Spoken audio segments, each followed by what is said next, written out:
ನಮಸ್ಕಾರ ಕರ್ನಾಟಕ ವಿವೇಕ ಭಾರತಕ್ಕೆ ತಮಗೆಲ್ಲ ಆತ್ಮೀಯ ಸ್ವಾಗತ. ವಾಶಿಯೋ ವಾಶೀಯ ಏನಪ್ಪ ಚೈನಾ ಭಾಷೆ ಮಾತಾಡ್ತಾ ಇದ್ದೀನಿ ಅಂತ ಅಂದ್ಕೊಂಡಿದ್ದೀರಾ?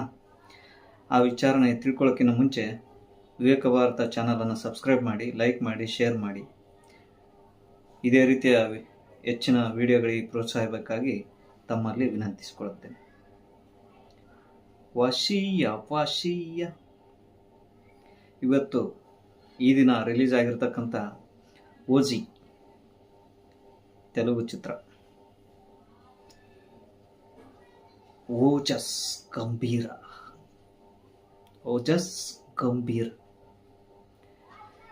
ಈ ಪವನ್ ಕಲ್ಯಾಣ್ ಅವರಿಗೆ, ಆಂಧ್ರ ಪ್ರದೇಶ್ ಡೆಪ್ಯೂಟಿ CM ಪವನ್ ಕಲ್ಯಾಣ್ ಅವರಿಗೆ ಈ ಚಿತ್ರ ಮತ್ತೊಂದು ಟರ್ನಿಂಗ್ ಪಾಯಿಂಟ್ ಇದ್ದಂಗೆ.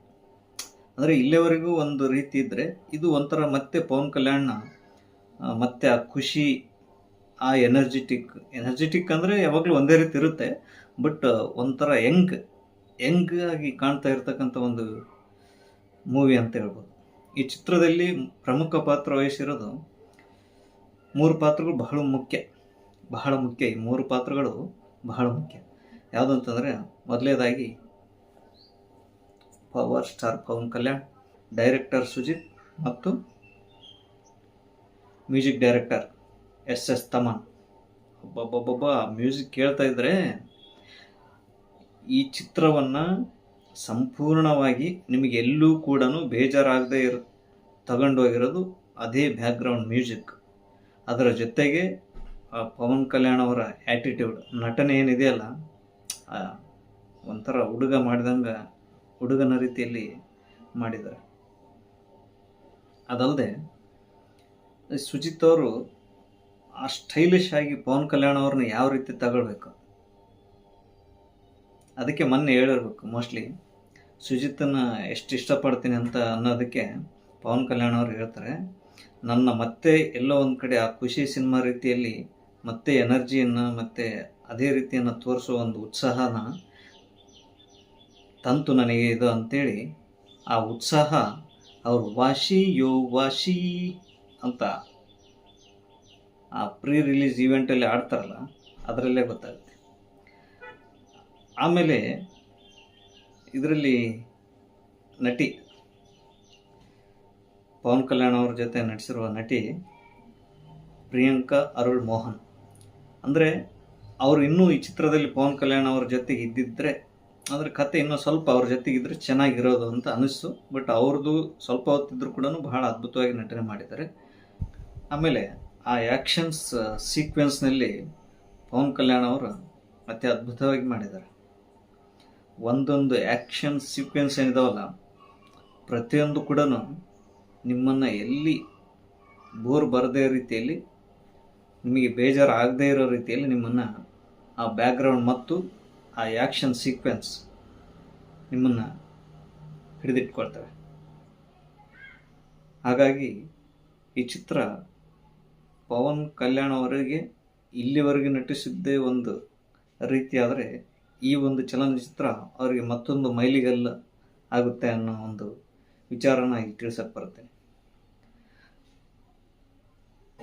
ಸುಜಿತ್ ಅವರು ಇದು 3ನೇ ಚಿತ್ರ, ಆದರೆ ಅವರು ಎಲ್ಲೂ ಸಹ ಇನ್ನೂ ಹೊಸ ನಿರ್ದೇಶಕ ಅನ್ನೋ ರೀತಿಯಲ್ಲಿ ಯಾರಿಗೂ ಕಾಣಲ್ಲ. ಯಾಕೆಂದರೆ ಅವರು ಒಂದು ಸಾಹೋ ಸಿನಿಮಾ ಆಗಿರಲಿ, ಪವನ್ ಕಲ್ಯಾಣ್ ಅವರ ಓಜಸ್ ಗಂಭೀರ ಆಗಲಿ, ಎಲ್ಲವನ್ನೂ ಅವರು ಎಷ್ಟೇ ಚಿಕ್ಕ ವಯಸ್ಸಿನವರು ಆಗಿದ್ದರೂ ಕೂಡ ಅಷ್ಟೇ ಗಂಭೀರವಾಗಿ ಚಿತ್ರಗಳನ್ನು ಮಾಡೋದರಲ್ಲಿ ಯಾವುದೇ ರೀತಿ ಫೇಲ್ ಆಗಿಲ್ಲ. ನೀವು ಮೊನ್ನೆ ಪ್ರೀ ರಿಲೀಸ್ ಈವೆಂಟಲ್ಲಿ ನೋಡಬಹುದು, ಪವನ್ ಕಲ್ಯಾಣ್ ಅವರು ಏನು ಮಾತಾಡ್ತಿರ್ತಾರೆ, ಅವರು ಸುಜಿತ್ ಒಂದು ಸಿಂಪ್ಲಿಸಿಟಿ ಯಾವ ರೀತಿ ಇದೆ ಅಂತಂದರೆ, ತನಗೇನು ಗೊತ್ತೇ ಇಲ್ಲೇನೋ, ಈ ಚಿತ್ರಕ್ಕೆ ತನಗೇನು ಸಂಬಂಧ ಇಲ್ಲ ಏನೋ ಅನ್ನೋ ರೀತಿಯಲ್ಲಿ ಸುಮ್ಮನೆ ಎಷ್ಟು ನಾರ್ಮಲಾಗಿ ನಿಂತಿರ್ತಾರೆ ಅಂದರೆ, ಅದೇ ಅವರ ಈ ಒಂದು ಬೆಳವಣಿಗೆಗೆ ಸಾಕ್ಷಿ ಅನಿಸುತ್ತೆ. ಯಾಕೆಂತಂದರೆ 2ನೇ ಫಿಲಿಮೇ ಪ್ರಭಾಸ್ ಅವರ ಜೊತೆ, 3ನೇದು ಪವರ್ ಸ್ಟಾರ್ ಪವನ್ ಕಲ್ಯಾಣ್ ಅವ್ರ ಜೊತೆ ಮುಂದುವರಿಲಿಕ್ಕೆ ಅವರ ಒಂದು ವಿನಯತೆ ಮತ್ತು ನಿರ್ದೇಶನದಲ್ಲಿ ತೊಡಗಿಸಿಕೊಳ್ಳುವ ರೀತಿ ಅದು ಬಹಳ ಮುಖ್ಯ. ಹಾಗಾಗಿ ಅವರು ತಮ್ಮನ್ನು ತಾವು ಎಷ್ಟು ಆಳವಾಗಿ ಒಂದು ಚಲನಚಿತ್ರ ನಿರ್ದೇಶನ ಮಾಡುವುದರಲ್ಲಿ ತೊಡಗಿದ್ದಾರೆ ಅಥವಾ ತೊಡಗಿರ್ತಾರೆ ಅನ್ನೋದಕ್ಕೆ ಈ ಒಂದು ಓಜಸ್ ಗಂಭೀರನೇ ಸಾಕ್ಷಿ. ಅದೇ ರೀತಿ ಪ್ರಕಾಶ್ ರೈ ಅವ್ರದ್ದು, ಆಮೇಲೆ ಹಿಮೇಶ್ ರೇಷ್ಮಿಯಾ ಅವ್ರದ್ದು ಎಲ್ಲರದ್ದು ಚೆನ್ನಾಗಿದೆ. ಆ ಕ್ಯಾಮರಾ ಅಂದರೆ ಯಾವ ಆ್ಯಂಗಲಲ್ಲಿ ಪವನ್ ಕಲ್ಯಾಣ್ ಅವ್ರನ್ನ ತೋರಿಸಿದ್ರೆ ಆ ಫ್ಯಾನ್ಸ್ಗಳಿಗೆ, ಅಭಿಮಾನಿಗಳಿಗೆ ಇಷ್ಟ ಆಗುತ್ತೆ ಅಂತ ಒಂದು ಗಮನದಲ್ಲಿಟ್ಟುಕೊಂಡು ಪ್ರತಿಯೊಂದು ಕ್ಯಾಮ್ರಾ ವರ್ಕ್, ಪ್ರತಿಯೊಂದು ಸೀನ್ ಆಗಿರ್ಬೋದು ಅಥವಾ ಪ್ರತಿಯೊಂದು ಕ್ಯಾಪ್ಚರ್ ಆಗಿರ್ಬೋದು, ಅಷ್ಟು ನೀಟವಾಗಿ, ಅಷ್ಟು ಸ್ಪಷ್ಟವಾಗಿ, ಅಷ್ಟು ಅವರನ್ನು ವೈಭವೀಕರಣ ಅಂತ ಅನ್ನೋದಕ್ಕಿಂತ ಸಿಂಪ್ಲಿಸಿಟಿಯಲ್ಲಿ ವೈಭವೀಕರಣ ಮಾಡಿದ್ದಾರೆ ನಿರ್ದೇಶಕ ಮತ್ತು ಸಿನಿಮಾಟೋಗ್ರಾಫರ್. ಇದು ಓಜಸ್ ಗಂಭೀರ ಇದು ಇಲ್ಲಿಗೆ ಮುಗಿಯಲಿದೆ. ಪಾರ್ಟ್ 2 ಕೂಡ ಬರುತ್ತೆ ಅಂತ ಲಾಸ್ಟ್ ಎಂಡಲ್ಲಿ ತೋರಿಸಿದ್ದಾರೆ.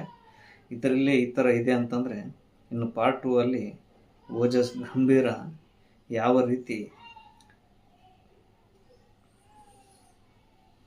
ಮೂಡಿ ಬರುತ್ತದೆ ಅನ್ನೋ ಕಾತುರ ನನಗೂ ಮತ್ತು ಪ್ರತಿಯೊಬ್ಬ ಪವರ್ ಸ್ಟಾರ್ ಪವನ್ ಕಲ್ಯಾಣ್ ಅವರ ಅಭಿಮಾನಿಗಳಲ್ಲಿಯೂ ಆ ಕಾತುರ ಮುಂದುವರಿಯುತ್ತೆ.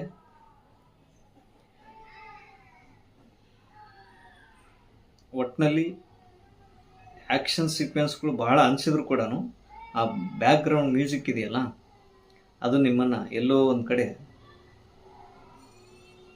ಅದು ತೇಲಿಸ್ಕೊಂಡು ಹೋಗಿಬಿಡುತ್ತೆ. ನಿಮಗೆ ಗೊತ್ತಾಗಲ್ಲ, ಮತ್ತು ಎಲ್ಲಿಯೂ ಕೂಡ ಬೇಜಾರಾಗದ ರೀತಿಯಲ್ಲಿ ಆ ಮ್ಯೂಸಿಕ್ಕನ್ನು ಮಾಡಿದ್ದಾರೆ, ಆ ಮ್ಯೂಸಿಕ್ಕನ್ನು ಕಾಂಪೋಸ್ ಮಾಡಿದ್ದಾರೆ ಎಸ್ ತಮನ್ ಅವರು. ಹಾಗಾಗಿ ಸುಜಿತ್ ಅವರಿಗೆ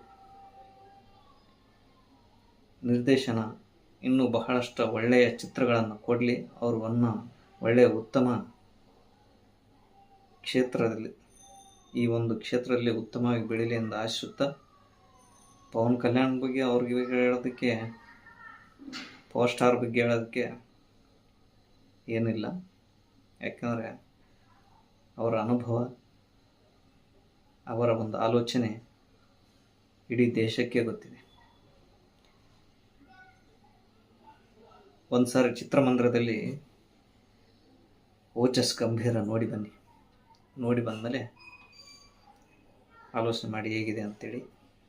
ಸುಮ್ಮನೆ ಯಾರೋ ಏನೋ ಹೇಳಿದ್ರು ಚೆನ್ನಾಗಿಲ್ಲ, ಅದು ಆ ಥರ ಏನು ಹೇಳ್ಬಿಟ್ಟು, ನಿಮಗೆ ಇಷ್ಟ ಇದ್ದರೆ ಇಷ್ಟ ಆಗಿದೆ ಅಂತ ಬೇರೆಯವ್ರಿಗೆ ಹೇಳಿ, ಚೆನ್ನಾಗಿದೆ ಅಂತ ಹೇಳಿ. ಇಷ್ಟ ಆಗಿಲ್ವಾ ಅಲ್ಲಿಗೆ ಬಿಟ್ಬಿಡಿ. ಈ ಚಿತ್ರ ಅಂತಲ್ಲ, ಪ್ರತಿಯೊಂದು ಚಿತ್ರನೂ ಅಷ್ಟೇ. ಯಾವುದೇ ಒಂದು ಚಿಕ್ಕ ಮೆಸೇಜ್ ಇದ್ದರೂ ಕೂಡ ಆ ಚಿತ್ರ ಗೆದ್ದ ಹಾಗೆ. ಹಾಗಾಗಿ ಇಲ್ಲಿ ಕೆಲವೊಂದು ಸನ್ನಿವೇಶಗಳಲ್ಲಿ ನಿಮಗೆ ಈ ಚಿತ್ರದ ಮೆಸೇಜ್ ಏನಂತ ಗೊತ್ತಾಗುತ್ತೆ. ಗ್ಯಾಂಗ್ಸ್ಟರ್ ಇದ್ದರೂ ಕೂಡ ಆ ಗ್ಯಾಂಗ್ಸ್ಟರ್ ಒಳ್ಳೆಯದಕ್ಕೋಸ್ಕರ ಯಾವ ರೀತಿ ಹೋರಾಡಬಲ್ಲ ಅನ್ನೋದು ಕೂಡ ಇದರಲ್ಲಿದೆ. ಹಾಗಾಗಿ ನಾವು ಮತ್ತೊಂದು ಚಿತ್ರಗಳಿಗೆ ಹೋಲಿಕೆ ಮಾಡೋದು ಅಷ್ಟೊಂದು ಒಳ್ಳೆಯದಲ್ಲ. ಯಾಕೆಂದರೆ ನಾನು ರಿವ್ಯೂವಲ್ಲಿ ನೋಡ್ತಾ ಇದ್ದೆ, ಕೆಲವರು ಹರಿಹರ ವೀರಮಲ್ಲು ಥರ ಇದೆಯಾ, ಇಲ್ಲ ಅದಕ್ಕಿಂತ ಚೆನ್ನಾಗಿದೆಯಾ, ಅಥವಾ ಅದೇ ಚೆನ್ನಾಗಿದೆ ಅಂತ ಕೇಳ್ತಾರೆ. ಹರಿಹರ ವೀರಮಲ್ಲು ಹಿಸ್ಟಾರಿಕಲ್ ಮೂವಿ, ಅದು ಹಿಸ್ಟಾರಿಕಲ್ ಮೂವಿ. ಹಾಗಾಗಿ ಸುಮ್ಮನೆ ಅದಕ್ಕೆ ಇದಕ್ಕೆ ಒಂದಕ್ಕೆ ಟ್ಯಾಲಿ ಮಾಡಬೇಡಿ. ತಂದೆ ಏನಿರುತ್ತೋ ಕೆಪಾಸಿಟಿ ಆ ತಂದೆಗಿರುತ್ತೆ, ಮಗನಿಗೆ ಏನಿರುತ್ತೋ ಆ ಕೆಪಾಸಿಟಿ ಮಗನಿಗಿದ್ದೇ ಇರುತ್ತೆ.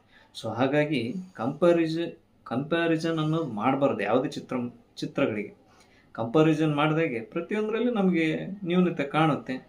ಹಾಗಾಗಿ ಚಿತ್ರಗಳನ್ನು ಚಿತ್ರಮಂದಿರದಲ್ಲೇ ನೋಡಿ, ಸ್ಟಾಪ್ ಪೈರಸಿ. ಯಾಕೆಂದರೆ ಇತ್ತೀಚಿನ ದಿನಗಳಲ್ಲಿ ಫಸ್ಟ್ ಶೋ ಮುಗಿದ ತಕ್ಷಣವೇ ಬಂದುಬಿಡುತ್ತೆ ಮೊಬೈಲಲ್ಲಿ.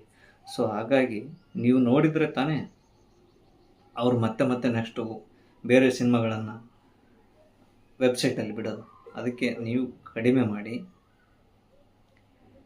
ಚಲನಚಿತ್ರ ಉದ್ಯಮವನ್ನು ಬೆಳೆಸಿ ಪ್ರೋತ್ಸಾಹಿಸಿ ಚಲನಚಿತ್ರಗಳನ್ನು ಚಿತ್ರಮಂದಿರಗಳಲ್ಲಿ ನೋಡಿ ಆನಂದಿಸಿ. ಇನ್ನೂ ಹೆಚ್ಚಿನ ವಿಡಿಯೋಗಳಿಗಾಗಿ ನಮ್ಮ ಈ ಚಾನಲನ್ನು ಸಬ್ಸ್ಕ್ರೈಬ್ ಮಾಡಿ. ಮತ್ತೊಂದು ವಿಡಿಯೋದಲ್ಲಿ ಭೇಟಿಯಾಗೋಣ. ನಮಸ್ಕಾರ. ಜೈ ಹಿಂದ್, ಜೈ ಕರ್ನಾಟಕ, ಜೈ ಭಾರತ್.